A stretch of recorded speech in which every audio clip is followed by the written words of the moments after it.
So growing up, my parents my parents are retired foreign service. So we traveled a lot. And I say that because it makes more sense for when I say, so I was in Kenya, I was in Nairobi.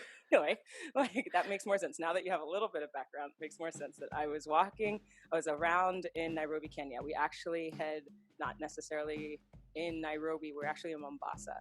And I was in high school and I was walking the beach by myself and I came around this cove and I sat, and it was like a perfect day, Aiden. It was like sun was just going down, the waves were coming in. I remember there was like this cove or this like rock, giant rock to my left that I had come around, and it was like jetting out into the ocean. And I was watching the water like come up on my feet and roll back out, and it was lined with this sea foam. And I had this voice that said like something to the effect of, you can make this. I was like, and I had a discussion with this voice. I was like, if I was an artist, I could make this. Because what I heard was like, you can create this thing, like in a painting or a sculpture. So I had this like back and forth. I was like, I can't make this. I am not an artist. I am not a painter. I am not a sculptor. I can't make this. And I'm telling you, like, I know my own hands. Like as the waves would come in, it would be like, you can make this. And it would like, and it fall back into the ocean. Like Field of Dreams, if you build it, it will come. It was very zen, and it was like it was perfect. And I said, that's not right, goodbye. And I walked away from that ocean and I went home, and the image never left. The image just would not go away. Like this scene of the water coming up and flowing back into the like ocean and coming up on my feet. And I went to school. I was in high school.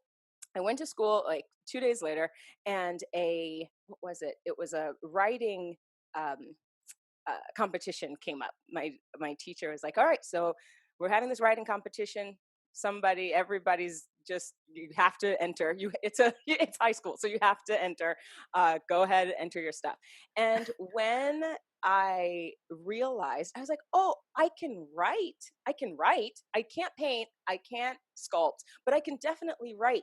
And so I wrote this story about night and day. The reason I wrote a fable about why we have night and day. And basically the short version of that story is that the moon made a veil, right, out of ocean, and all the animals in the world jumped into the veil because they thought it was so cool and so like lovely. Whales used to walk on land, but they jumped into this veil.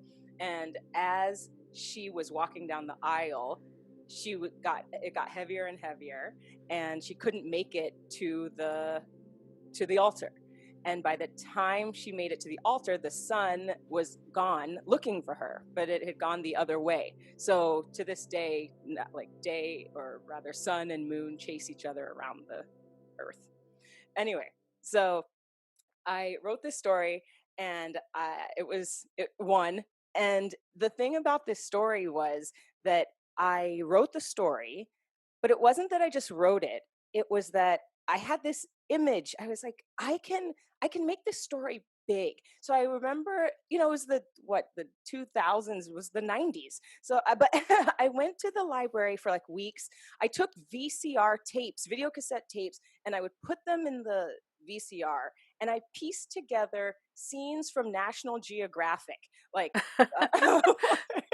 of whales and crabs walking on the beach, and suns and moons and stars. And I pieced together this like super choppy VHS thing. And then when I presented the story, when I presented it, I read it to this video. And I did that, and I won. It was great. And then the school opened a arts pavilion, and they wanted me to perform this thing. And I was like, I can perform that.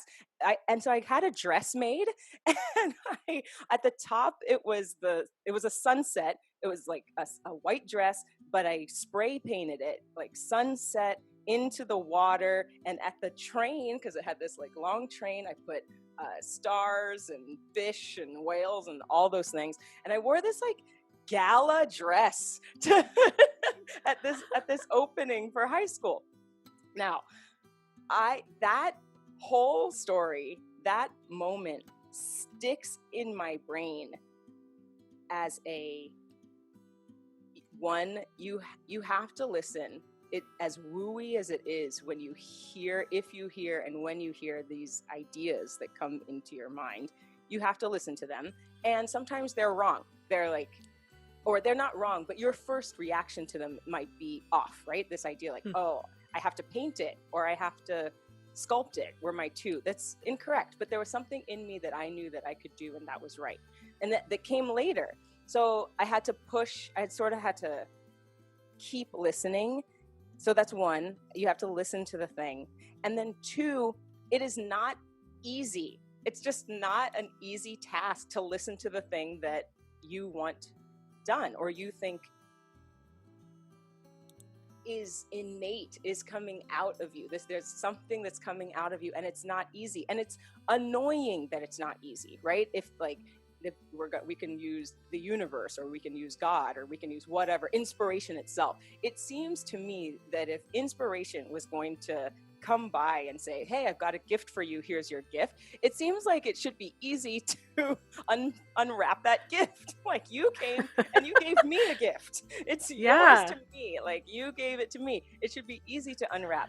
But I tell you, like, it took weeks for me to sit there and learn how to edit videos. Like, what is this? But I take all that experience, and where I am now points back to that story. Like, all I do right now is tell my story, edit videos. Who knows, like, improv is my thing. But yeah, that is my pivotal moment story. And I feel like I have really, it is a moment that I go to all the time.